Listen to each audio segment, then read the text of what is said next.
Dude, honestly, I've been really good. Yeah? Like, I've been going through, like, little slumps here and there, you know, but I'm now starting to take it as...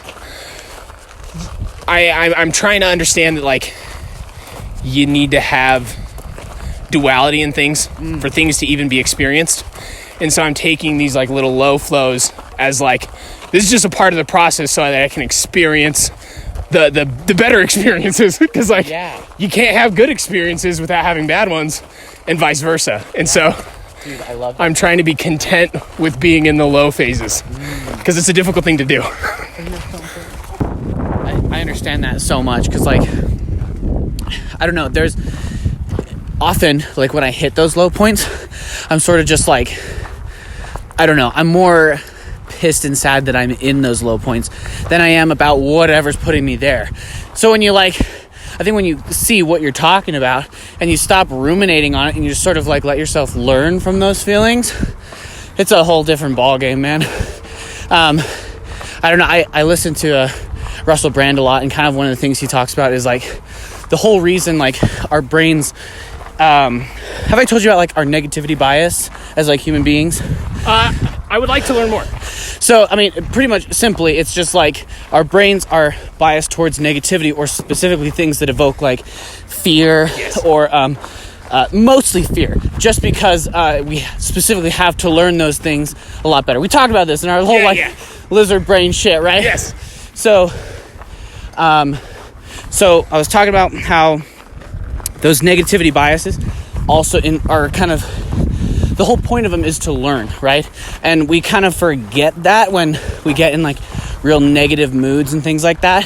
Yes. Because we're more just getting consumed by it and, like, entrenched in it, rather than actually, like, saying, wow, what is this that I'm feeling? Why am I feeling that? How can I learn from it? So I think that's dope, dude, because, like, I've been having those low points too, and that's one of the main reasons I hit you up now, is I'm just like, I can either sit and wallow in those low points, or I can, you know, go and create content, just be creative.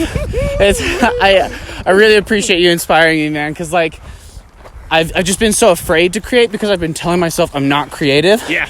Even though, like you said, just, like, we could literally just go out on a walk, talk, record it, and put it out there, and that's creating something. Yes. And that just allowed me to reframe my mind to, like, do the things I enjoy and think of it as creating. So I freaking love it, dude. I'm really glad you said that. Yeah, dude. Fucking really, of course, man.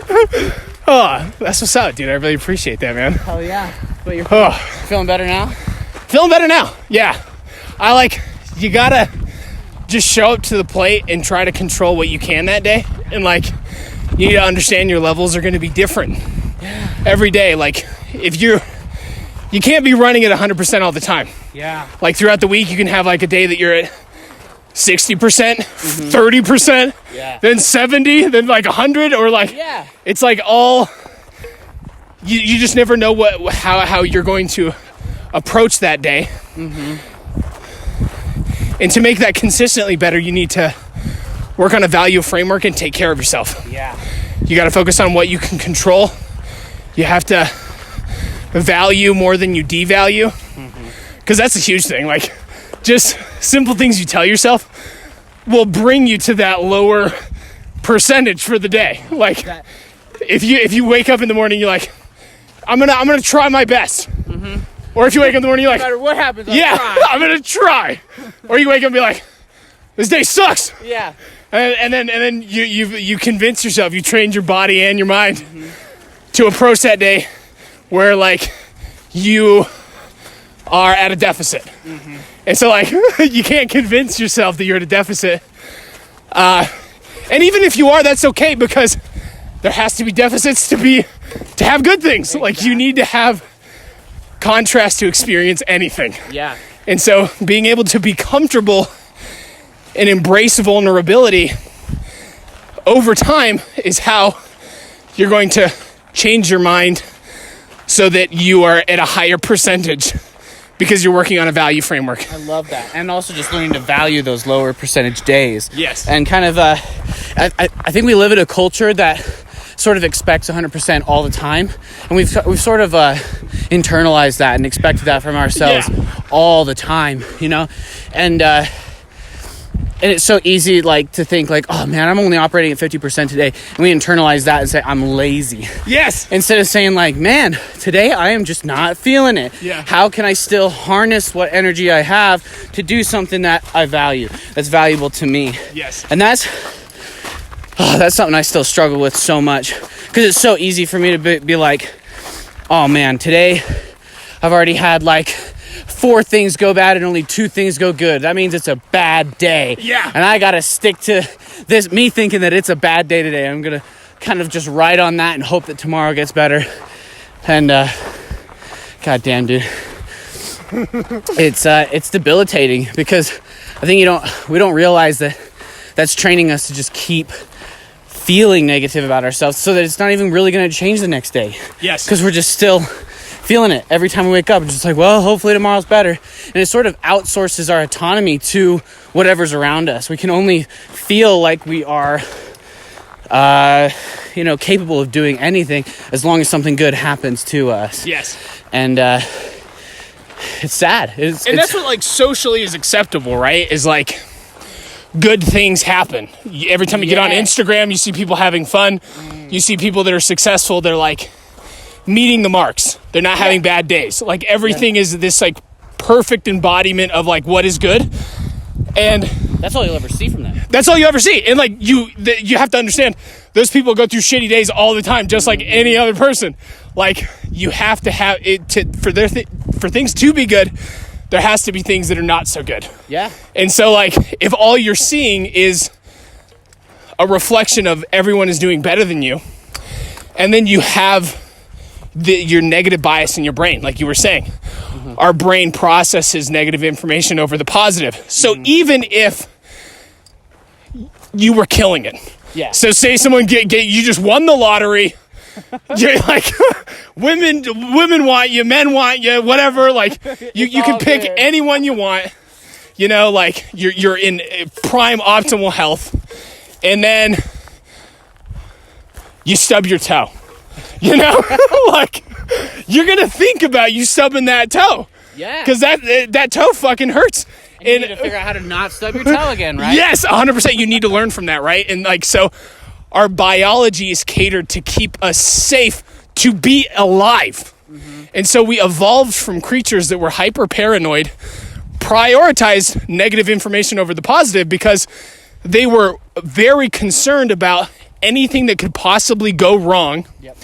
To keep themselves alive. And we originated from very intelligent creatures. That's why we're alive. Mm-hmm. And so we have to understand that our biology is still giving us all of these emotional signals that keep us safe. Mm-hmm. However, when we're engaging in, like, the modern day world, we're still getting these signals, but we don't really know how to process it. And we don't realize that we're actually living in a much safer society now than our ancestors were ever having to fucking deal with. Ever before. It's insane, like, how safe it is now. However, we have information distributed in a manner that we've never seen before. Mm-hmm. With the internet, like, anyone can, like, post ideas, and, like we were mentioning before, our brain prioritizes negative information over the positive. So that's happening on those messages all the time. That's why every time you watch the news, you're like, people are getting raped, people are getting murdered. Like, life is so dangerous. Terrorists, you should be afraid. COVID, you're gonna die. Like, that's why they only report negative news, is because we're more inclined to follow that. We're more inclined to pay attention to that and learn from it and focus on it and keep consuming it. Because it's strictly speaking to that reptilian part of our brain, or our toddler brain. In most people are completely reactionary in their lives. There's this test that is composed by, like, a couple of psychologists. They get together and they have this, like, mental test, and they get 20 people in the same room and they have them fill out a long form, just a bunch of, like, personal information, just like tedious paperwork, like red tape type shit, like stuff that we've all interacted with. It's, like, frustrating. And there's a room of 20 people, and one person is in the room that's in the test. Mm-hmm. And he or she starts, like, flipping through the pages roughly, like starting to act irritated. Oh. They're resembling like devaluing traits, and they're being frustrated with like filling out this form. Trying to see if it would influence other people. Yes, and 40 to 60% of the people around him. No, it was 60%. 60% of the people around him started subconsciously showing signs of his same aggression, his or her same aggression behavior. Ooh. And so, like, this means, and this is just strict emotion contagion, and we need this. Mm-hmm. Like, this is how like, going back to our biology, this is how we stayed safe. We need especially multiple eyes, groups, right? Yes, we need multiple eyes and ears on the same situation. Because when we were hunting a predator, or if there were predators hunting us, we would need to have, because we're tribal creatures, we would need to have everyone be on the same page 100%. To what is going on to keep us safe. So we had to be able to take that feedback and emulate it back just so that everybody could understand they were on the same page. Just so yes. Communication. And we don't realize that evolution has influenced the way we interface with our daily life. Yes. Oh, geez, dude. And so in that test, 60% of the people around that person that was having negative behavioral traits started subconsciously doing the same traits. And then when asked after the test, they're like, hey, were you frustrated? These people are like, no, not at all. Like, what are you talking about? They didn't even realize that they were emulating those emotions. Didn't even realize it. And then they were shown the videotape of them doing the same behaviors as the person next to them. And so that means that half of all interaction is just solely reactive. And our brain prioritizes negative information over the positive. I believe that if anyone is like being very hurt and reactionary, like if people are frustrated, angry, reactionary, mean, belligerent, it's they're only doing that because they're projecting. Like, anger's a masking emotion. And I believe anyone that attributes those things is very vulnerable and hurt. Yeah. And they're just afraid. And like, our brain, if you get angry, anger functions as a stimulant in the brain. So it's like literally taking drugs. Like, you feel a little more empowered. You're just like, yep, I'm gonna get this. Like, you get ramped up. And so in that moment, you temporarily feel less vulnerable. And so that means that most people are just so hurt and reactionary, and they don't even understand it, and they're just reacting unconsciously. Like, half of the interactions are not mindful. That's wild. Because, like, oh, that just kills me. And it makes you... I like knowing that. I like knowing that so that I can actually interface with people who are angry. Because it's hard. I mean, for one thing, we sort of become reactive real easily, too. And we sort of emulate that anger back because we have to match it. Or we become submissive and scared and try to, like, back off, Fight right? Or fight, reptilian brain, yeah. But, like, it really throws people off when they're pissed. And you can just be, like, calm and loving and understanding. Because then they're just like, whoa, what's happening here? I'm supposed to be dominating you or, like... sort of exerting any sort of force over you to feel more comfortable about myself, and it's not working. Yeah. And that's oh shit, dude, that's so wild. And it makes sense that it just makes sense how anger is so easily reactive, and it becomes sort of like a tried and true response for a lot of people. You know, those people who tend to be angry more often, I don't know, it feels like it's sort of a comforting behavior for them. Yes. Yeah. We're creatures of habit. Yeah. And we literally become addicted to our thoughts. Yeah. Because our thoughts are familiar territory, and people are so afraid of interacting with the unknown. And so it's easier to be resentful, and it's easier to be angry because naturally it's just easier to do that because of the negative bias in our brains. Yeah. And also because like it requires no adult brain thinking. You're seeing everything from a subjective one-person interpretation, your own. A simplified version as well, yeah. Yeah. And when you're using your adult brain, you try to get in the minds of the other people. Yeah. You try to see your experience outside of your own head so that you can see how other people are feeling in the same experience, because it's different. Because like even you and me on this talk right now, I have a completely different subjective experience of this event than you do. Yeah. But even though we can still share similar themes, it's not always going to line up the same because we're two different, unique individuals. And yeah. So do you think it's probably a lot harder to be angry if you're going to, get in the habit and train yourself to think as someone else or think for someone else in a way, kind of like what you're describing, where you get out of your own subjective thinking? Do you think it's just going to sort of habitually make you less angry? I think that all we are is our habits, good and bad, over linear time. Yeah. And I think at any moment you can start to try to change your habits. And I think in the beginning, it's much more difficult to try to assemble a framework of value than it is to just be reactionary. Because it's like water goes down the path of least resistance, right? Yeah. And so it's very difficult to start. And that reactionary pull is evolutionarily programmed. It's very strong impulses. Very, very strong. So that's why it's so hard to make these habit changes. Yes, 100%. And so it's very difficult in the beginning. But once you start acting out of a value framework, once you start being so reactionary, you're going to start to see results that you want to see in your life. Because they're your values. That's what you're doing. Yes. I've actually really, really liked that. Because last time I talked to you, there was something you kept saying. You're like acting from a value framework or embodying your values. And I was like, okay, that's cool, but like whatever. And then I was really like gestating on it and like really thinking about it. And I was like, of course, because most of the time, if I were to actually take my behavior and like look at it and be like, is this what I want to be doing? Is this what I actually think is right or good?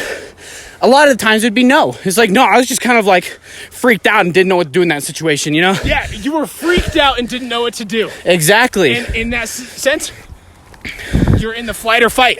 That's where you're at. You're in flight or fight. And so it's understandable when you said you weren't really thinking about it.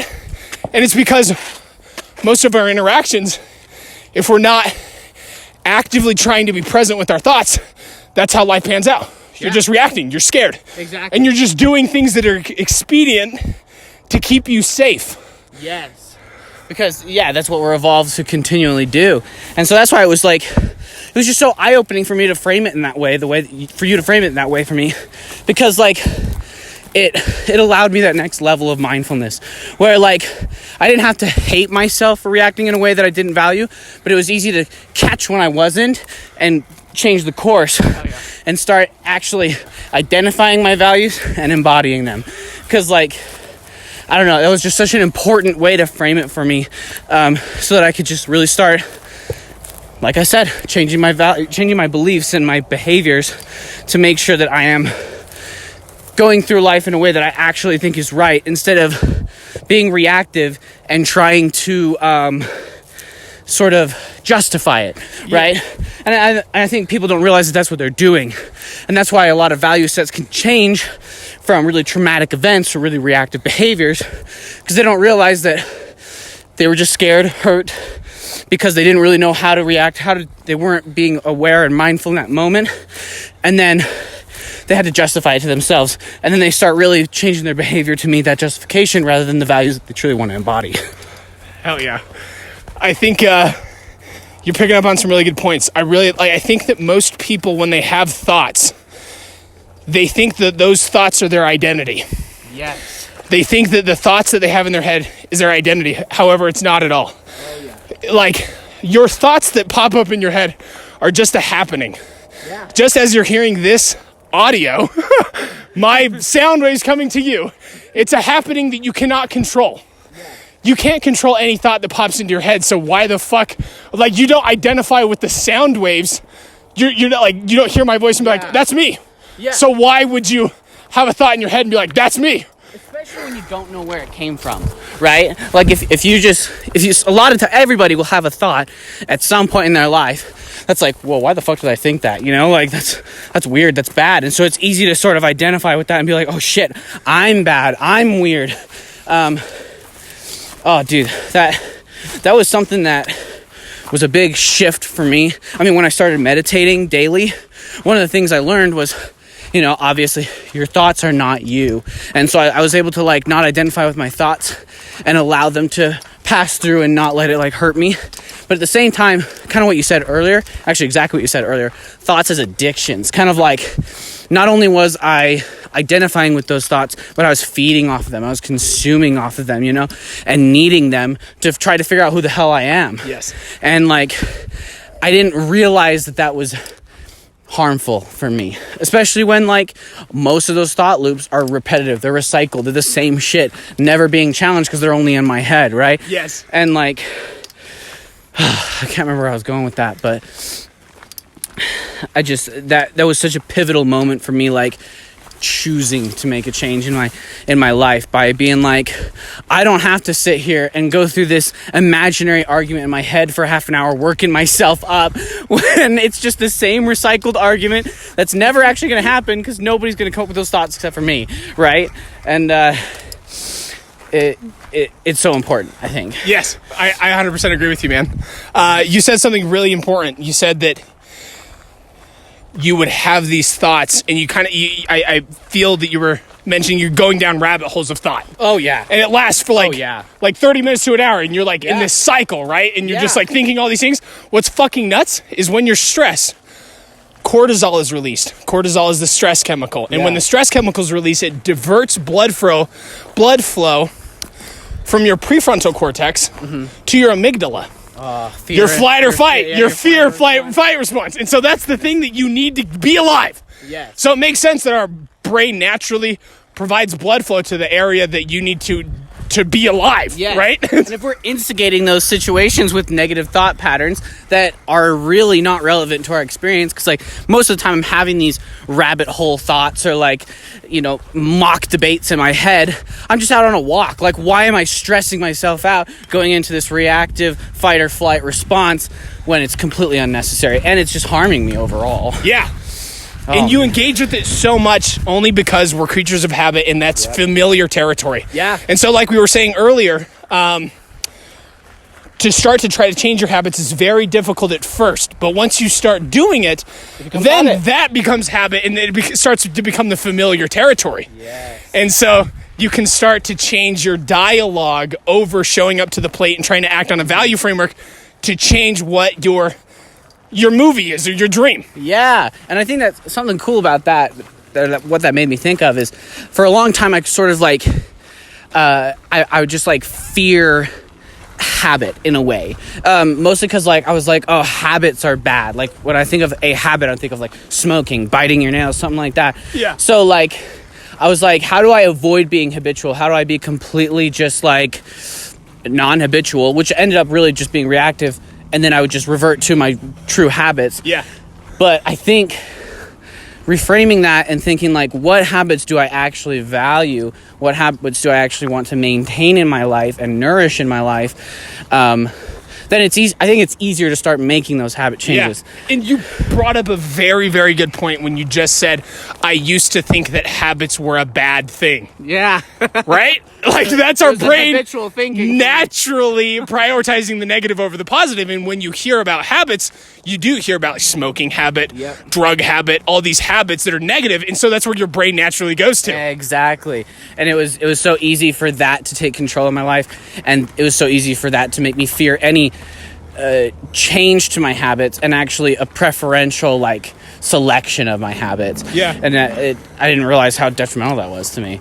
It's wild. Oh man. Whew. That's what's up, dude. Do you like the wall? Yeah. Honestly, I've actually been up here before. Oh, you have? Okay. So we climbed though. Holy shit, dude! Really? We did it. You did. We went a much better way. Yeah, this is a lot hella easier. Just like mobbed it up this Oh fucking hill. Jesus, dude! And we weren't even able to get to this spot because it was too tall. Too steep right there, I was right? literally just right there. Oh Like, dang, dude! Yeah, and right when you get right up to the side here, you can actually climb up and stand on top of that. Oh, that's cool. Yeah, I'm it's super excited easy. about So this is great, dude. this is great. This is what's up, dude. I'm so glad we did this, man. Like, this I is am too. perfect. I'm really happy that you were so willing to just do this with me. Like, I really admire how how you're able to just kind of like, I don't know, create. You're able to just kind of say like, yeah, fuck yeah, let's do it. Why not? You know?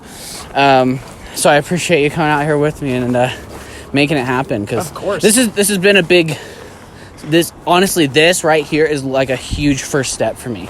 Just cause like the past almost 2 years now, or at least ever since I graduated college, has just been, okay, I'm working a job to stay alive because I know it's kind of what I'm supposed to do, and I have no idea what I'm supposed to do. Yeah.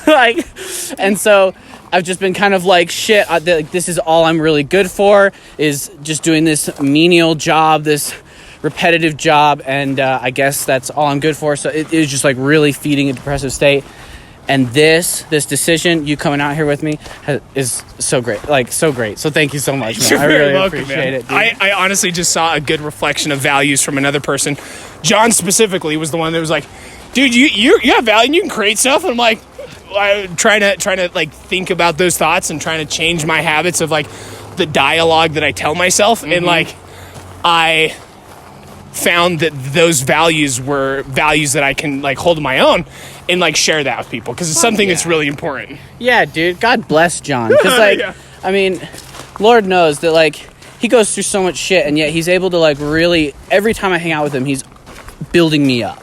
Yeah. And I can tell he builds you up too. And he like, I think we're building him up as well. Yeah. And I just think that's so beautiful that even though he can, all of us can really just go through our own struggles and still like build each other up. And I think it's fucking beautiful. It's really, really important. Right, and like in the brain, like the way you prioritize information is,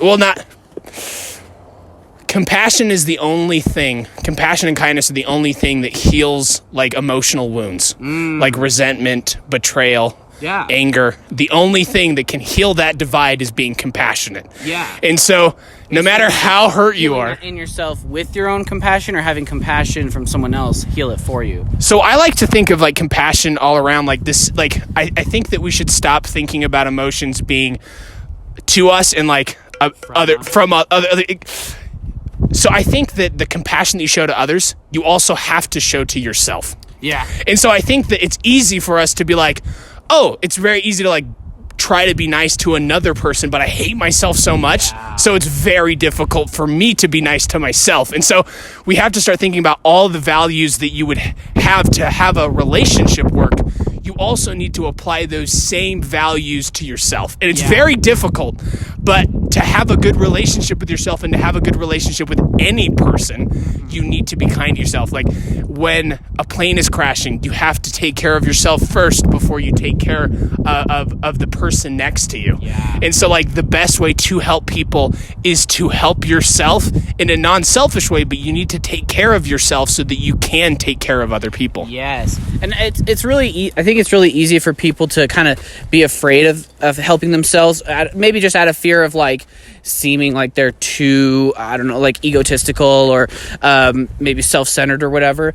But in reality, but it's just like what you're saying, like how are you really going to help other people if you can't extend that compassion towards yourself as well? And like, it also makes me think like, how are you supposed to be compassionate to people that embody those things that you are not being compassionate to yourself about? Does that make sense? Like, you know, like, oh, I hate how I do this, and you see someone do that. How are you supposed to show them compassion if you can't even show it to yourself? Because you've already made it a habit that's the dialogue that you have yourself. And so, like, all we are is our habits over linear time. And so, like, if that's all that you know nothing else in a way, because you haven't, like, seen the contrast on the other end. So if you're telling yourself you're shitty all the time, you're not telling yourself that you're good. And so when there are situations to value, your brain just might not know what to do because you're in the habit of these negative dialogue. Oh, that's been kind of like when we were hanging out last time, and you were like, yeah, I'm trying to, you know, not be afraid of like taking a picture of myself, and you know, trying real hard not to just like write it off. I don't know. I'm kind of that really resonated with me for just for the reason that like I kind of had to tell myself that I'm allowed to like that about myself, or even like, I don't know, I'm kind of speaking nonsense right now. No, I don't think so. You're noting that you're processing information that of like you're devaluing yourself. Yes. Yes. Exactly. So like you have to notice you have to start to notice what you're telling yourself, and that's the first step, is just to become aware of the thoughts that you're telling yourself. And so you were saying exactly what you needed to say. And I think something that I sort of, what was cool about you doing that and kind of showing me to be like that was that, like, maybe I'd, take a picture of myself and be like, what am I doing? Like, ew, you're so cringy, blah, blah, blah. But, like, if I saw you do it, like, I wouldn't think that at all. So it's like, why am I not extending that to myself, It's like, I'm allowed to be this way, feel this way. Yes. So I thought it was really inspiring. I liked it. Good, dude. I really, really appreciate that, man. I think that once you start to embrace vulnerability, then that starts to become familiar territory. Oh, yeah. So you're starting to think about the thoughts that you push aside that you don't want to think about because it makes you feel vulnerable. Yeah. And our brain naturally tries to not think about the things that make us vulnerable because you can't feel vulnerable in an environment where things are trying to eat you. Yeah, for sure. And I think as men, we sort of have another hurdle of vulnerability where we sort of resent that in ourselves. It's sort of seen as like not just a vulnerability, a point where someone with nefarious intentions could come in and harm us, but it's all like it in itself, that vulnerability is weakness. And so we sort of have to deny that part of ourselves, I think. Yes, I think you're talking about one of the biggest lessons that I've learned in my entire existence. And it's understanding my emotional signals, and it's understanding our core vulnerabilities. Mm-hmm. And so to males, or just people with high testosterone brains, because you can see the same dynamic in anything. Mm-hmm. People with high testosterone brains, they have this core alarm of shame. And shame is a motivating emotion to do better. Mm-hmm. And why we have this is when we were hunter-gatherers, if a male, specifically because males have typically more upper body strength on average than women do. And it doesn't mean that women don't have upper body strength or lack of. It just means that on average, when we're grouping a large amount of people, that's just the traits that we see on average.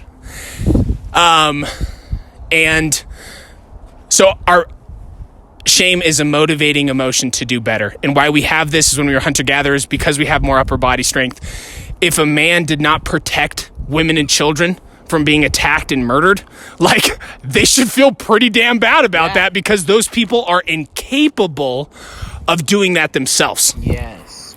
And they're and that's like socially enforced in that group too, because we sort of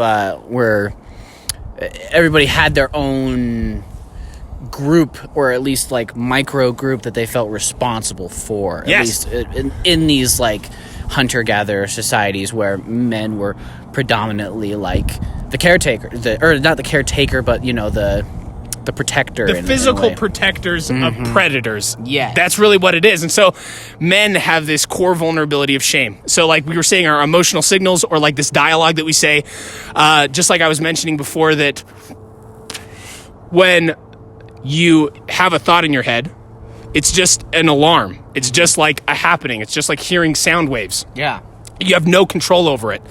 And so we have this primal alarm that's constantly telling us that we're not doing good enough. That we should feel bad about where we are, because we need to be doing better. We should be somewhere higher in the hierarchy, because where we're at is not good.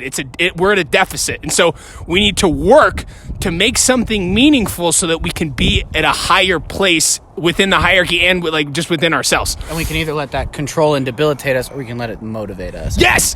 And so if you start to hear these thoughts and you don't identify with them, because like when you have a thought in your head, those thoughts are not your own. So you can't say that like, this is me. And like most people try to avoid shame thoughts because they start to identify with it with their whole character. Yeah. Instead of sort of saying like, oh, I wonder why this shame thought is arriving. I wonder why this shame thought is existing. What is it about my life that I feel inadequate? What do I want? Do I actually believe that? Do I really believe I am inadequate? Or is that just something, maybe that's, like you said, kind of or in this sense, it would be like more socially prescribed, because there's a lot of shame that is sort of prescribed onto us. Yes. It's like, oh, you should be ashamed of that. And it's like, and then we start to have, we learn that, and we keep repeating that and have that feedback loop, and then we don't even realize that that's not actually something we believe in. You know? Yes. It's not even something that we want to let control and motivate us. Yes, and until you start to, unless you note that thought, that's always going to be the familiar territory in which you exist. Yeah. And so until you, like, that's why you need to be mindful. Oh, I see. Yeah, unless you kind of transcend that thought and allow for another space to exist with it, you're going to be stuck in that. Is that kind of what you're saying? 100%. Oh. And we're completely reactionary humans, right? Yeah. And so, like, it makes sense why people are stuck in this rut for decades or lifetimes. Yeah. I mean, that's kind of heartbreaking to think of how many people have been stuck in that and are being are stuck in that for their entire lifetime. Yes. Like, and I'm so grateful that at age 24 I'm like learning these things. Yes. Fuck yeah, we got a leg up on it. We do. And what's fucking awesome is our brains don't fully develop until like 28 to 30. Mm-hmm. So we're doing what we need to be doing right now. Hell yeah. I love that. Trying to think. I had a thought, or a thought happened upon me. I lost it though. That's okay. Funny how we can be simultaneously addicted to thoughts, and then we can also lose the ones that we actually fucking care about. Yeah. And this is what I think too. I think that when we lose thoughts, our brain naturally prioritizes negative information over the positive, and we think that that's something that's very valuable, right? We lost something of value, but I think that if it's a good thought, it'll come back around. Right? Yeah. So you have to, like, you recurring. can't. Yes, you can't just like put yourself in a deficit and like bring yourself to a lower vibration to be like, oh, this shit is bad. Like I'm gonna that's what I'm classifying this experience as, me losing this thought. I'm gonna devalue this situation instead of being like promoting an abundant vibration and being like, if this is a good, useful thought, it will come back around because thoughts are just happenings, right? And if like I continue to try to embody a frequency of abundance, this might come back to me. Yeah. And so, like, even in that sense, now you're classifying that experience as something that's valuable. Yeah. Rather than just devaluing it. I think that's something that, like, I felt was super valuable that I learned from meditation was just not the essential goodness or badness in anything, but the fact that we qualify it that way or that we perceive it that way. So, like, when we sort of, like you said, in any situation, even just something as meaningless and stupid as losing a thought, right? We can easily just be like, oh, fuck, I'm going to classify that poorly. I'm going to let that hurt me and diminish me. When in actuality, it has no true goodness or badness. It's how we perceive it. And we can easily, and like learning that you have the ability to shift that is immensely liberating. Like all of a sudden we're just like, oh shit, I can actually like experience something that is like maybe bad to me, maybe it hurts me, but I don't have to let that color the entire situation and entire experience for me. That's like, I mean, obviously it's not easy or in any means, and like I still struggle with it. Yeah. But like, it's not a lot of people know that. They're sort of, if something feels bad, it is bad. If something feels good, it is good. Instead of actually being able to understand that how we're coloring it in our perception is going to influence our behavior in the future too. Yes, I think that you nailed what you just said on the fucking dot. We get to choose what experiences mean to us. Yeah. And we get to create new experiences that we want to have. We're all reflections of the all or God. Yes. And we all have, like, we're made in the eyes of God. We're a reflection of creativity. Yes. Of creating environments. And you can do that just with your fucking words, bro. Like, you create your reality just choosing to be like, and that's what, like, to see in the eyes of God is to see good and bad, right? And to willingly choose to do better, to do good over doing bad. Because in any situation, in any moment, if someone's driving a car at any moment, they could turn the steering wheel, get in a wreck, cause massive pileups, but they choose not to do that. Yes. It's good, like, you watch any fucking movie, good always trumps over evil. Yes. Like, over time, like, the goodness in things outweigh the negatives. Because like if things didn't work symbiotically with each other, nothing could really exist, right? Yeah. And so like love or like doing good is the thing that creates cooperation over linear time with ourselves and with other organisms and with everything existing on this planet. Yes. As in our human experience, it is better to embody these versions of what we believe is good and love, because ultimately it's protecting us, it's healing us, and it's allowing for growth. I last time we talked, I fucking loved it when we were just in the cave and you were talking about this similar concept, and you're like, dude, you could pick up a rock and kill me right now. Like, you could do that if you wanted to, and it would change everything. It would change your entire life.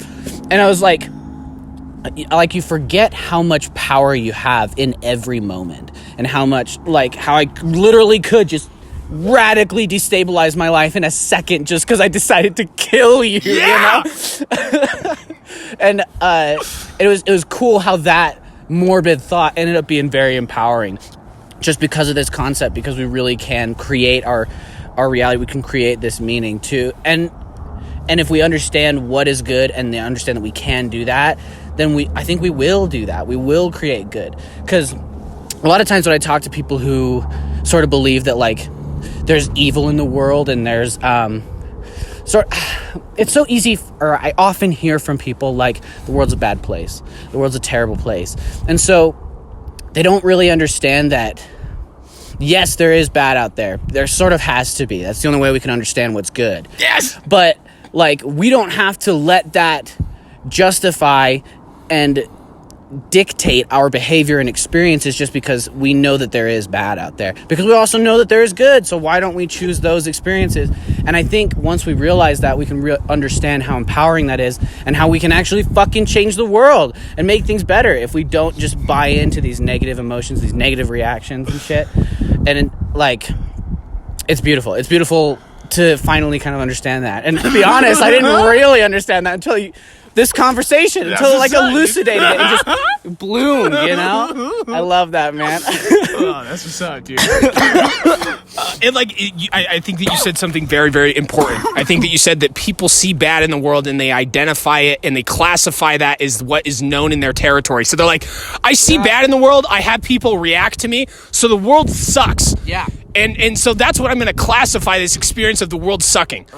And like, because I deal with that. Yeah. And so like, if I'm rude to you, it doesn't matter because that's the way the world works. And fuck you, because like I'm hurt, so you should be hurt. And so like, if we identify that, if people really start to think about what the implications are to that thought, they might not have those thoughts. Because just because we've seen horrific shit happen like the Holocaust doesn't mean we're like, oh, well, the Holocaust exists. We're going to do the Holocaust every fucking day. Let's get every fucking people in here. We're going to kill all the Jews all the time because it happened once.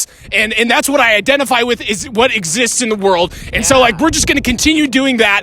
And like, it's okay because it happened and that's the way the world works. Yeah. And it's like, no, it doesn't. It doesn't fucking work like that. That's why we stopped the Holocaust. That's why we stopped like people from encroaching on territories and trying to control people. We've seen this time and time again in history, and that's why we need to know where we came from and why we do the things that we do, so that we can prevent these things from happening again. It's just like a cultural mindfulness. Like, it's like this collective mindfulness that if we just allowed that to happen, then we wouldn't be identifying, saying, hey, the Holocaust happened and it's likely to happen at any time, so we should always be preparing for that. Or we could say, hey, the Holocaust happened and it shouldn't have, and we can actively make sure that it never happens again.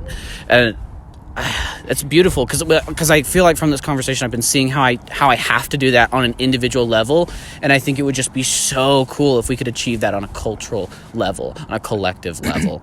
And I think we're hive minds, and like we said, like, we're very reactive, right? 60% of behavior, like, and so in compassion and goodness, like, in the brain is the only thing that heals emotional wounds. It's the only way to combat that reactivity. Yes, and so if we can just embody the frequency within ourselves, that's the only thing we have control over. Yeah. And the only other thing we can do is be nice to people. Yes.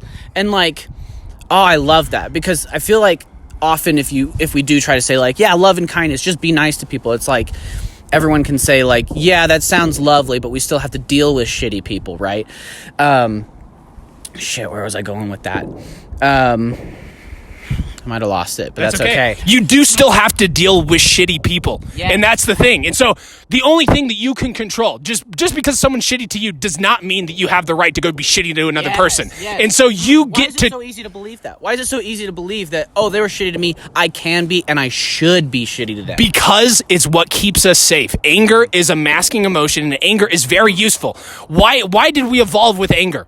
Because we can't be vulnerable in places where things are trying to eat us. Yeah. And so we need anger to exist. Yes. To exist in this fucking... Someone's trying to kill me because they're angry. I need to get angry to make sure they fucking don't. So I live! So I can live! That's the whole thing! Oh my God. It's crazy. And so, yes, people are going to be shitty to you. And yes, it's difficult to be nice to people when they're being shitty because our brain prioritizes negative information over the positive, and it's easier to react. However, you have the choice to dictate what experiences mean to you, and you have the choice to value rather than devalue. In any moment, you can value rather than you devalue the situation. You can see this person being an asshole and be like, I have the right to be an asshole to everyone I see, or to the next person I see because I was hurt and I'm vulnerable. Or you could say the situation for what it really is that person's a very hurt, scared person just like you are. Yeah. And that person is emotionally projecting because they're in pain. Mm-hmm. And even though you hate the idea that they're embodying of being angry, because you know that because you've been there yourself, you can be compassionate and be like, I give you the benefit of the doubt because you're a human and we choose to embody bad ideas, and what's familiar territory to us is what we're going to act upon. Yeah. And so you must have a familiar territory that sucks dick, bro. Yeah. You must be in a hell. You must be living in hell right now. Yeah. That's the thing. Hell in heaven are existing right fucking now. It's not a place you get to. It's like at any moment, are you going to choose willingly to live in hell or to live in heaven? Are you going to be Are you going to be reactive and hurt and have cortisol trick your brain into just being safe that you don't really believe in? Or are you going to take accountability and responsibility for your actions only? I like that. And then choose to value rather than devalue, because you know that valuing is the only thing that breeds cooperation over linear time. And you want what's best for you over linear time. Yeah. And so that's what you're going to do to receive that abundance in yourself, bro. Oh my God, dude. I love that so much. Mostly just kind of the idea that you can change that negative reaction coming at you. Just the way that I like how you said sort of choosing to value it, and also just choosing to value them as a person, just using that compassion to heal that, and understanding wow, if you are reacting this way towards me, you must be having a shitty time all the time. And I don't know, how do we communicate that with people though? How is it if someone's getting pissed at me, how do I go, fuck, you must be dealing with shit?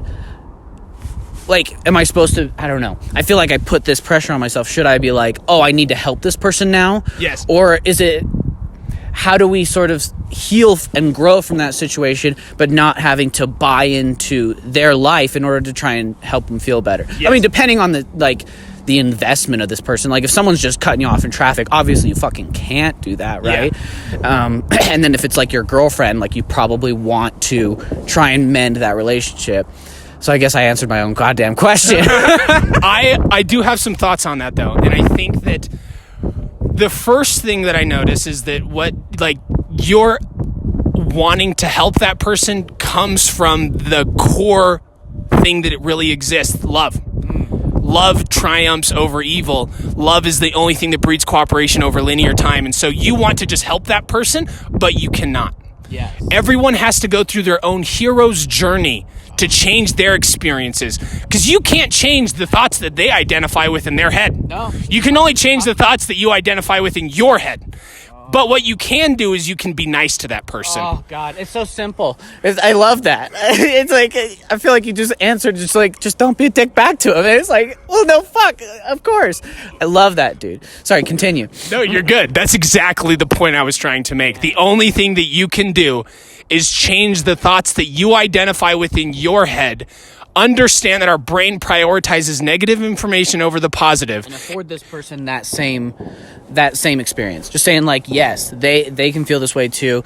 Their anger right now is something not or those thought patterns is not something I can change, but maybe by being nice to them, I can allow them that to grow. And hopefully they can feel that vulnerability with me after being treated kind, after getting angry, so that they can just grow so we can grow together. So it's just like, oh shit, this guy actually cares about me. He doesn't run away. Oh shit. When you do that, you're changing the familiar territory that they engage with. God, I love that. You change the familiar territory that they engage with. So you just being nice to them, not being a reactionary person like 50% of their interactions or more. Yeah. You start to change. You provide them an opportunity to get outside of familiar territory, and then they start to change their thought patterns on their own. I love that. So just being nice to someone is the best fucking thing you could ever possibly do, because it changes their familiar territory, and then they can go through their own hero's journey to be like, this person was nice to me when I was mean to them, and they start to question, why is this happening? Yes. Why? Like, I liked that result. That result made me feel good. And that result makes you feel good because you know biologically, because we're an ancient organism, that cooperation is the best thing for everyone to have over linear time. So here's what I love about this, that you're kind of just elucidating for me. It's just like, if someone is angry at someone, and like for a lot of people, that's going to cause like 60% of people, it's going to cause reactive behavior. They're going to get angry back, or they're going to get scared or afraid or run away. So then they sort of they have this, how did you phrase it? This common experience, this familiar territory of, I'm expressing anger, people leave. People just leave. That's what it is, right? But then if they express this territory expecting to get, oh shit, this person's angry back at me, oh, they're running away from me, and they all of a sudden get kindness, then like you said, they have to incorporate that into their worldview now. And the reason that I like how that elucidates that situation for me is because, like, one of my first thoughts to that is, so what do you do with people who who take advantage of that kindness, who then realize, oh, I actually have a way of, or maybe they delude themselves into thinking, I have a way of controlling this person. I can get mad and they show me love and kindness, and I don't know. Like, especially people who just don't know how to deal with that, right? Who don't know how to process kindness. What do you see? I think you're speaking to exactly what happens with most people. Like, most people are a lot of people are in emotionally abusive relationships. Mm-hmm. And that dynamic is because that person has started to identify with those thoughts of, like, this person's now being kind to me. How can I take advantage of that so I can feel good? But the only way that I got this was by being mean, and I got this reaction. And so that's what I think I need to do to get the same reaction. Okay. And then they just by sheer nature of reality, they can't just keep engaging with you negatively and get the positive feedback back. Eventually we will leave, right? Yes. And so I think it's cool that if we can initially show kindness, it gives them that opportunity to change. And the more times people are kind, that becomes familiar territory to them. Mm-hmm. And then they might start in also embodying those same behaviors. Yeah. And also, ideally, they're in a reactive state. They're most likely in a reactive state. So maybe if they're experiencing a reality that's positive, kind, loving, then they start to react to that state and learn to react that way instead. And it takes a long time, because, like, what we were saying earlier is, like, our brains, when we're stressed, cortisol is released. Mm-hmm. And cortisol directs blood flow from your prefrontal cortex, your ability to see things in their whole, to your own subjective experience. And so when people are being reactionary, it's kind of like not being able, so imagine you have a pair of glasses, right? Mm-hmm. And if you're only thinking through your perspective lens, one of those glasses are broken. Oh yeah. And so how are you going to rationalize? In the moment of your glasses being broken, because you're only viewing things from your perspective, you might not be able to get the full lesson, because your brain is in a state only seeing one thing, because that's what you need to do to survive. And so that's why you need to continue to see reflections when you're in that binocular lens, because it's so hard to be in the binocular lens in the beginning at all. And so, like, everyone's in their monocle lens. And so, like, you have to continue to receive reflections all the time, and they have to be overwhelmingly abundant, and it's like it encroaches on the territory of being ridiculous. Yeah. But that's the only way that you can capture people's attention when they're in that binocular lens, so that they can identify and want to change for themselves and go through the hero's journey. And one thing that you said that I actually I really liked. So I wanted to kind of point to this. Was sort of the way that if you're looking through this binocular view, with these binocular lenses, and you have to, just what you said explicitly about, you have to think that their point of view is broken, that their point of view is like inherently wrong. What that kind of reminds me of is actually the way that the ego works, right? Is that specifically, oh man, this might be sketchy. Just take your time, man.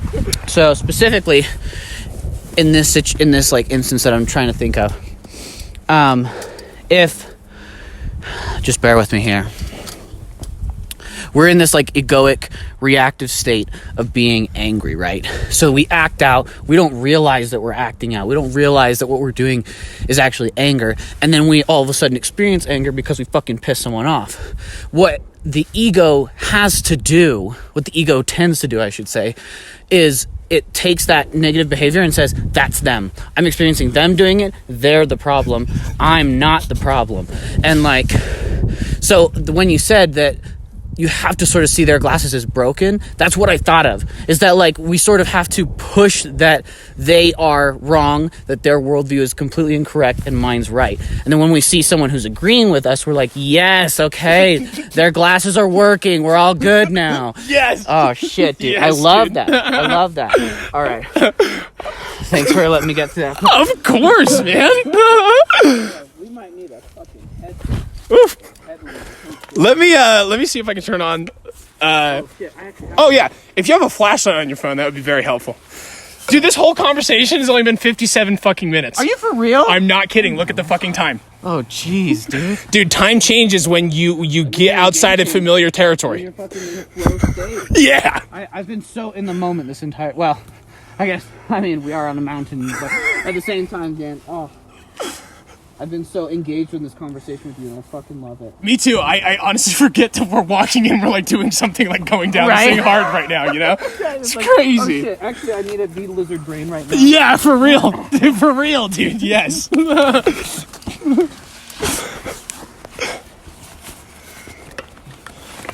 Climbing down a mountain in the snow. I didn't realize I didn't think about how much snow there would be up here. Yeah.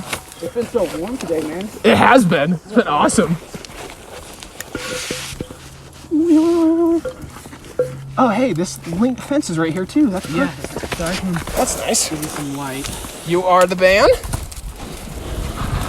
Oh, yeah, dude. I'm so happy that this fence is right here. It's nice.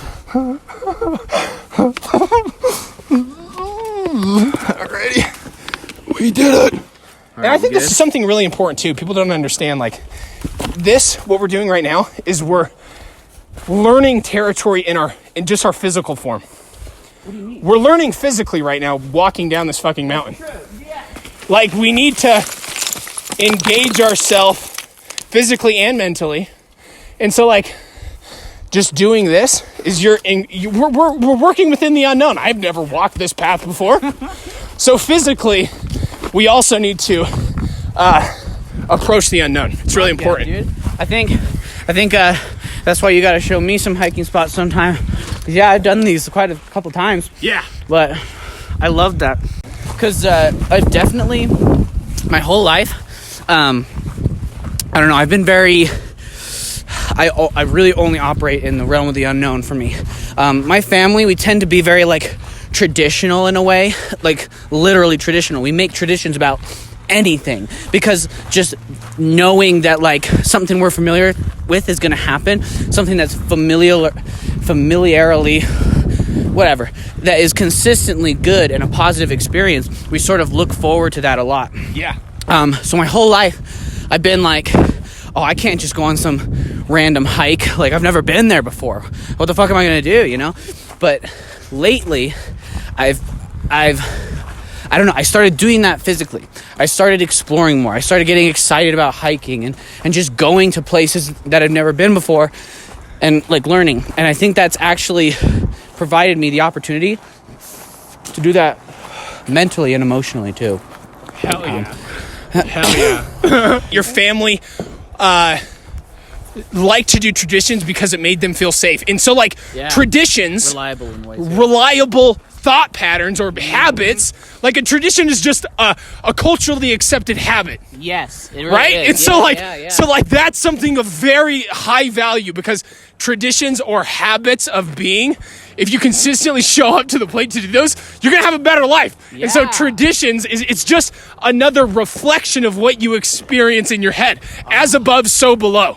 Dude, like I love that, because one thing that brings me back to is that I've actually been thinking of those traditions. I've been thinking of those behaviors that my family would have as negative. So I kind of thought of the nature of having traditions was negative. But I like how you framed that, because now I can see how you can actually use tradition to embody values, right? To embody things that you actually believe in.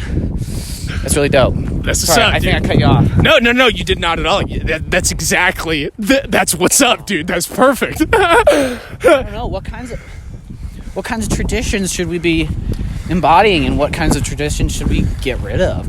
I don't know. For instance, I guess the ones that I tend to think of is like my family will hike the same like 5 or 6 hikes every year. Okay. And I guess until just literally right now, I kind of thought that was, oh, they're scared to engage elsewhere. But I'm like, no, maybe they're just trying to continually experience these positive things, because those hikes are dope. Yes. Like it's a good thing to do. And I'm actually now looking back fondly on hiking with my family every year, right? Like that was just something that's important to me. So I love that. And you're totally touching on for me. everything you're saying. Like our brain prioritizes negative information over the positive. Yes! And so this has just been the familiar territory that you've known. And so you shouldn't blame yourself. Oh my God. You should not blame yourself at all for having any thoughts, because at any moment you can just change those thoughts. Oh, that's so beautiful, dude.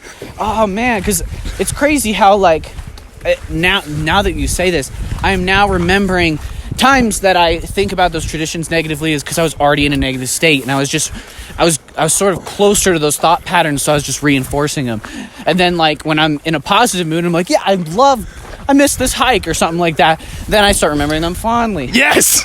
Oh, shit, yes. Dude. And so emotion, like, so as above, so below. I think you just described how your thoughts prioritize negative information over the positive. Oh my God, dude. Like, no. Emotional reactivity of your thoughts. Yeah. Because you said that's what you see, that's what you reinforce, that's what people see, that's what they reinforce, as above, so below. The same way that those people are getting upset in the test is the same way that your brain prioritizes negative information when you're trying to describe an experience of life. God, dude. That's so wild. And I guess I've also known about this. Oh shit, I can't remember what it's called. It's a psychological phenomenon that's pretty much just like, if you're in a bad mood, you're going to remember like memory A in a negative way, and then if you're in a positive mood, you're going to remember memory A in a positive way. And isn't it crazy that we have the ability to control the experience of our past too? Create what we think of as our past? That's wild. It's fucking nuts. And we also don't realize that we're doing that. We don't realize that that we're coloring it that way. So in that moment, we're letting that be truth. We're letting that just be like, that's how the experience was. It was negative. I'm going to continually let it influence me negatively in that moment. And not knowing that is very debilitating, and we don't realize it. We have the ability to control what we think of as our past. Yes. Just as we have the ability to create what we think of as the present. And the ability for us to create the future. Yes. We are reflections of God. We are God. We can change. We can create. We're just in a subjective experience of the all. As is all of God currently. As if all, I am God, you're God. The person's listening to this is God. This phone is God. This phone is God. It's a reflection of God. That's crazy. Like, how that's nuts that you just described. Like, when you're in a positive mindset, you can change your experience of the past. Yes. When you're in a negative mindset, you change the experience of the past. That's what we have the ability to change the experience of this current moment. I could push you down this mountain, you could fucking die. Like, and then in like my future thoughts of like, I want to be doing this with my life. We have the ability to create our future as well. Like, everything is in our control at any moment. Be present, control it. So I fully 100% agree with that. And I actually want to, because I've been wondering something in myself. So when I tripped on mushrooms with my cousin, right? And one of the things like we talked about during that was like, I was like, we are God. And what was interesting is that when, like, even though we were both on this substance that like sort of dissolves barriers of individuality, so I kind of thought that what he would think is, obviously we are all one, so we are all God, right? Like, God is just everything. What came into his mind was he was like, oh, I'm God in this limited state. He's like, oh, I'm not actually God, because what his conception of God is someone that could just raise a mountain, could move cliffs and stuff like that. And I feel like I've talked to you about this before, is I'm like, I so 100% agree with you that we can do anything, that like we are God and we do create our realities. And then it's like, but whenever you tell someone that, they're like, then why can't I just move a mountain right now? Well, it's because the familiar territory of the idea of God is that he's a man that can do anything at the click of a finger and completely dissolve, change everything. That's not within the within the framework that actually exists. Yes. And so, oh my God, so God doesn't exist in that way. In that way, no. At least not right now, or at least that we know of in this experience. Because, like, well, if there was one person that could feel and control everything, and you prayed to and actually got responses back, that's not how it actually works. And we over the billions of years of evolution, shouldn't we have seen signs? That's the way that God interacts. Yeah. Wouldn't we not Why see do we have signs? to convince people of that? Yes. So we have seen signs of, like, all the Bibles are describing is Homo sapien interaction, Homo sapien thought patterns, and that's what we've seen and experienced over time. We haven't seen one man. Yes. We've seen how we react when we choose to create value over devaluing. How we see hell in the Holocaust. How we create things. That's why the Bible is brought around, because it describes human interaction. And most people can't conceptualize complex thought because their IQs or just their ability with their familiar territory can't grasp those concepts. Yeah, and so they have to be described in ways of Joe and Sally walking through a garden, because that would be the easiest way to describe complex phenomena to people that don't have that are not well read. Yeah, and honestly, kind of what that tells me is, it's like, I mean, think about it. We only really use the existence of God to explain things that we can't actually understand. It's just like, that's totally outside of the realm of our familiarity, right? And the engagement with the unknown is God. Yes. God exists. Unknown exists. The unknown exists. So does the known. Control what you can control in the reflections of the good God. Control what you can control in the moment. But like the idea of God being the unknown, that's true. Just as much as it's true that God is the known. Oh my God, dude. That's blowing my mind right now. So I gotta like retain this. So, oh shit. Okay, so what you're saying is the way that we use God to describe the unknown as well as the known. Kind of just re-elucidate that for me, because like, so I don't want to lose it. Okay, so like we were saying, like that God is not this one person, right? God is a reflection of the all. Yes. And so that's why the stories are told the way that they are. Because that's what's true, and that's what we can see, and that's why these stories are brought with us, so that we can learn from them. However, we don't even sorry to interrupt. No, you're good. We don't even realize that what we're doing is superimposing an image of ourselves, not because that's the way it ultimately is, but that's the only way we can understand. That's how we are trying to embody those ideals, is by creating this image of God. You were saying how when people are describing God, they're sort of really just, it was sort of the way that they're like narrativizing the unknown, or like maybe they're narrativizing the known that they just the known that they can't explain. Is that what you were saying? Here's what I'm wondering. So when you say the way that people are using God, when you're saying that they're telling stories, what I think you're trying to say is that they're making narratives about certain aspects of the known reality that we just can't explain, right? So I feel like they are. So that interaction right there is like that interaction of trying to explain the unknown with something that is kind of known or narrativized. You're saying, I'm thinking that is God. Yes, I think that the description of everything is God. Yeah. Every single thing. And so, but we have to understand that we're tribal creatures, and what did we do to survive? We coexist in tribes, and when we tell stories about our experience, we tell them in the experience of this guy was very mean to me today. This Sally was a bitch today. Yes. Michael was a dick today.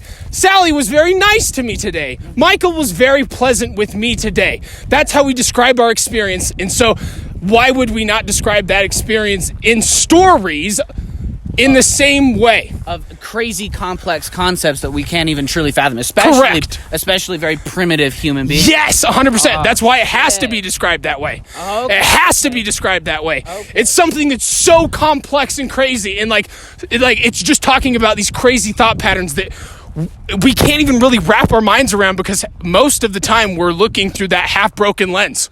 So how are we supposed to see the true reflection of stories when we're always looking through that lens? And you need to have that's why people study the Bible their whole lives, is because they know that their mind is not going to always perceive that or absorb that information in the same way. Okay. And so, God is everything. God is just what God is just the description of experience through the Homo sapiens lens. Yeah. That's all it is. Okay. And so God is known territory. I know you.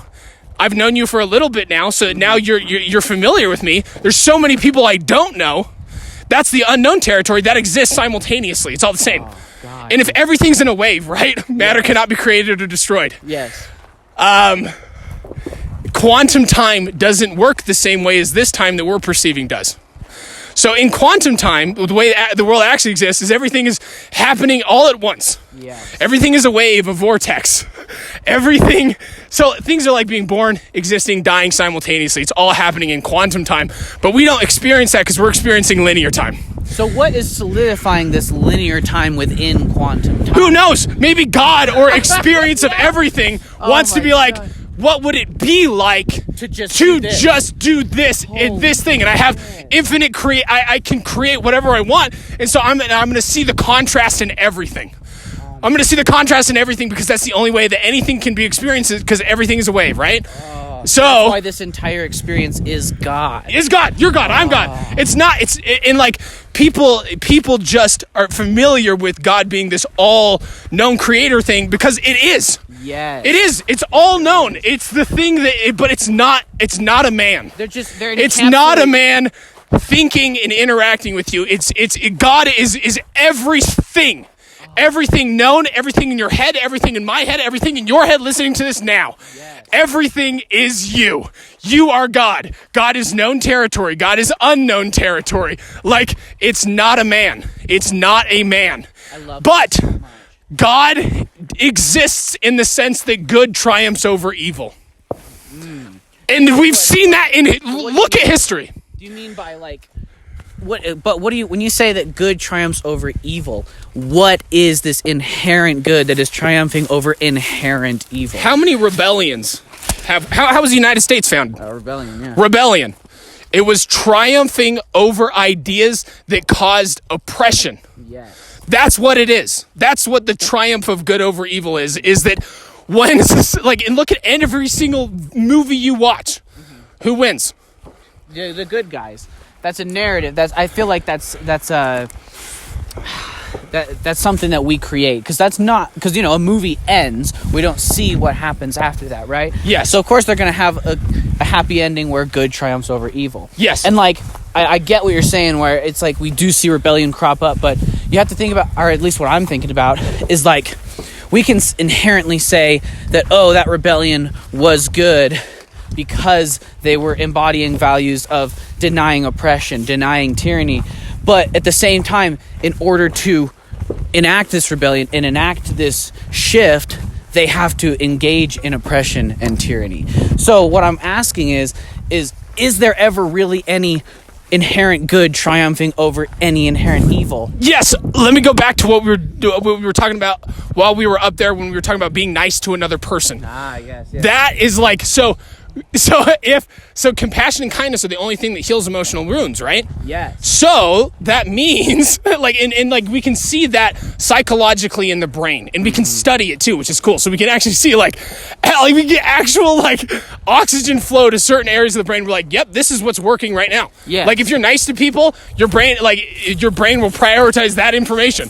So we can study it. We can so in that sense, that's what I mean. Good triumphs over evil. There's always going to be shitty people in the world. There has to be. And you can't have good people without bad people. And so like, it's not like you can't have this force without opposition. I think I know what you're saying.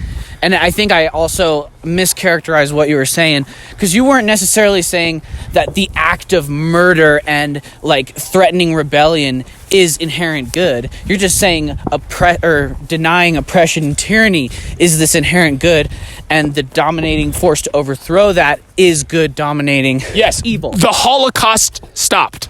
Yes. I love that. And there was bad things in a sense of like, if there's a bad person, you need to be bad to that person so things stop happening. Yes. You can't just allow people to have people continually be gassed. And if that person is not going to stop because it's the only thing they know, it's the thing that they really, really believe in. Yes. There may need to be consequences for that, but that does not mean that murder is justifiable. And it doesn't mean that is how it's supposed to be or how it's always going to be. We just need to understand that we should be allotting power to those who want to be nice back to pain, nice back to anger, right? Yeah. Or just show that compassion back.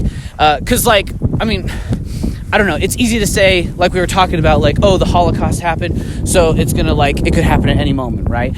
But it's not that simple. The Holocaust happened because people who were hurt, people who were vulnerable and neglected were put into power and had the opportunity to do horrific things and then justify it to themselves. So what if we, instead of organizing ourselves in a way that we're going to prepare like the Holocaust could happen at any moment, so we want people that are capable of doing the Holocaust back to them, we should say, why don't we fill our entire system with people who want to make sure that the Holocaust never happens again? Not by doing Holocaust to people, but by learning from that and not causing people pain. Do you see what I'm saying? Yes, I think that you're describing exactly what we were talking about earlier, is that people need to control their own emotions and work on what's valuable over devaluing, because then it gives that, like we were saying about when you are when you are always engaging in familiar territory of being reactive and hurting people hurt you, you hurt them, you're not going to see an opportunity to value someone because maybe that's not where your thoughts are. Yes. And so when you say band together with a group of people, it's just a bunch of individuals taking the hero's journey to choose to value over devaluing and be kind to other people so that you can give them an opportunity to see something different so that they can change their own behaviors. And allow that to be our rebellion. A rebellion of kindness instead of fucking massacres and murders. Ooh. Yes. Okay. And so so the only thing that anyone has control over, you, me, this person listening to this right now, the only thing that we can control is ourselves. Yes. That's it. That's the only thing you can do. Yeah. And that's okay. It's hard to do even that sometimes, but that's like what we have, and we can fucking work with it. Yes. And then that will give us an opportunity, because now valuable thoughts are familiar territory. And now when we see something valuable, we can act on it. When we see something valuable in our community's dirty, we can act on value and clean up the community. We see people that are being raped and like people are getting away with it. We can change the laws because that's not what we stand for. Yes. We can start to change things by changing ourselves. The only way that we can do that is to change our habits, because that gives us opportunities to not have broken lenses all the fucking time, so that we can see the world for the way that it is, and we can fix it when we need to. Oh, dude, I love that. Because, like, I don't know, every time I think of, like, ways that, I don't know, I think the world should be changed, or I think the way the world should be better, like, it's easy for people to be like, how are you going to get everyone to do that? And it's like, I can't. I can only do that myself and hope that people feel the same way and want to do it too. And that's how we'll change. And if people realize that we can do that everybody can make that choice to want to do better, then we can fucking do it. And like we were talking about, already be doing it. Yes, I'm so sorry. You're good. The same thing we were talking about, the test. Emotional reactivity. Yeah. Emotion contagion, I mean. Multiple eyes and ears on the same situation. Yes. You can control yourself. You start to control other people because you're a reflection of something good. And humans are mimicking creatures. Yes. We see something good and we're like, oh, that's cool. I'm going to do that too. Yes. That's why there's trends. That's why shit goes viral, because we mimic each other's behavior. So the only thing you can do is be kind. And then that allows other people to see that behavior and then mimic it that themselves. Yeah, and so it just affords them the ability to be kind. I love that. I love that so much, because it's not necessarily we're trying to control them. It's just that, like, it's the only way we can make things better, the way that everyone, I mean, ideally wants to be, right? You couldn't really ask someone like, hey, if you had the chance to change the world for the better, to embody the values that you believe in, would you do it? And, like, no one's going to be like, nah, that'd be stupid. Like, of course they'd be like, yeah, I want to make the world the way that I want to see it. And it's like, then let's fucking do it. Yes. And the only way we're going to find out how to do it is by trying. I think you're watching other people doing it and evaluating that, like we were saying. Yes, and I think that every single human being that is engaging in anything is doing it because they feel that is what is good. Yeah. The Nazis were doing something because they thought that they were cleansing the population, doing something good. Yeah. We need to feel sympathy for those people in those situations, not because we're justifying their actions. No. Not at all. But we need to understand that they're human too, and they're just trying to do what's best for them. Yeah. And like you were mentioning earlier, like in work, that like you're completely reactionary sometimes and you don't know what you're doing. You're just trying to feel safe, and so you just react. Yeah. And that's what those people were doing too. Yeah. They were just doing that. Like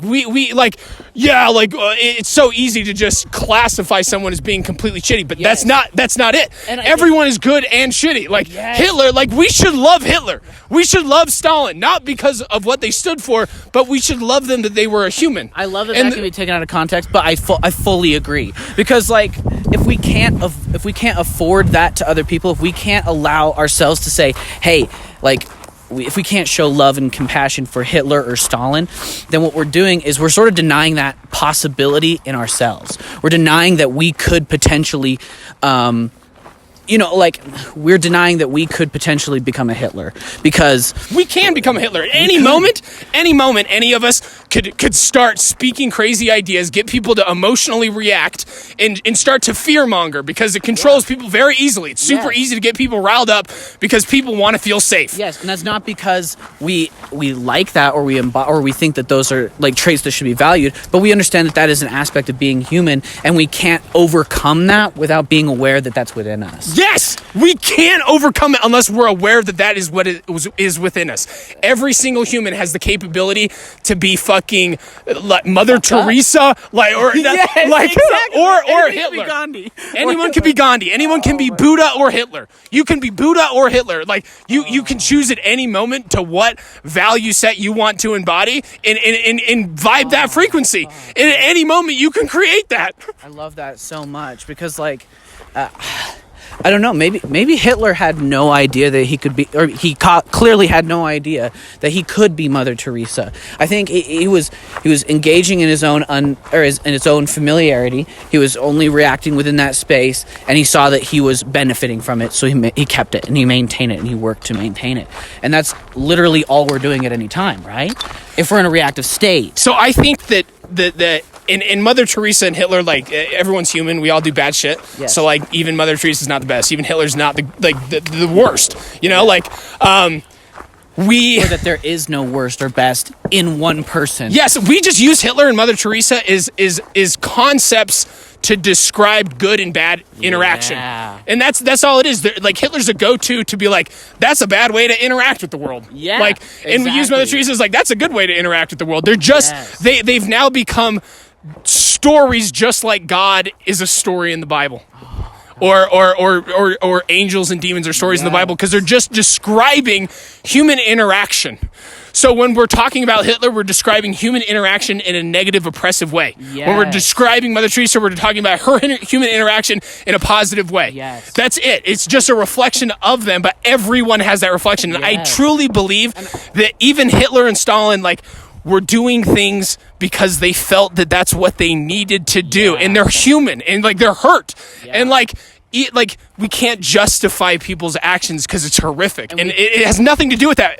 What we're talking about is we need to understand that human is embodying an idea, and that human is a human and is God, and is like, has the power to create. And like, we need to value what we can value, and we can value human existence.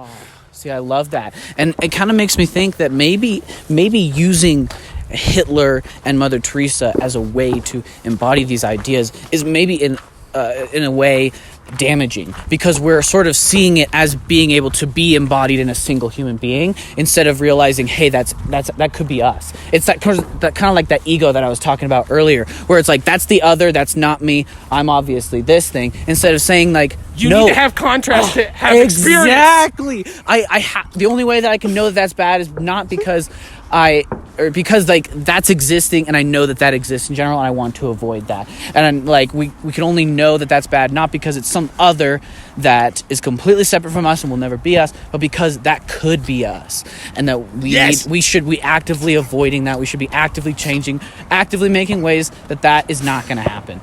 Oh, yes. Fuck, dude. Yes. Oh, yeah, dude. 1 hour and 29 minutes. That was it. Time changes when you're doing different things. Oh, dude. Ugh.